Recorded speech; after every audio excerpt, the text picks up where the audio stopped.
कळवण तालुक्यात मुसळधार पावसाची दमदार हजेरी. बळीराजा सुखावला, पेरणीसाठी शेतकऱ्यांची लगबग सुरू.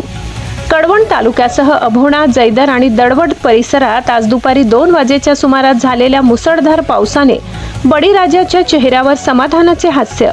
गेल्या काही दिवसांपासून पावसाच्या प्रतीक्षेत असलेल्या शेतकऱ्यांना अखेर दिलासा मिळाला असून तालुक्याच्या पूर्व आणि पश्चिम भागात झालेल्या दमदार पावसामुळे शेती कामांना वेग आलाय.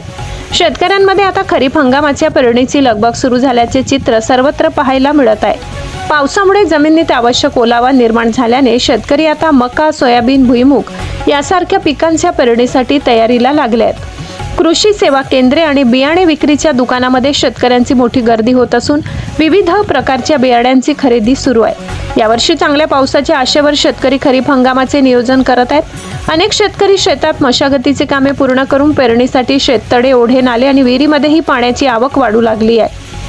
दरम्यान पावसाने दमदार सुरुवात केल्याने यंदाचा खरीप हंगाम समाधानकारक ठरेल अशी आशा शेतकरी व्यक्त करत आहेत. एकंदरीतच कळवण तालुक्यासह अभोणा, जैदर आणि दडवड परिसरात झालेल्या पावसामुळे बळीराजा सुखावला असून ग्रामीण भागात उत्साहाचे वातावरण निर्माण झाले आहे. गिरणा वार्ता न्यूजसाठी भारती दळवी, कळवण.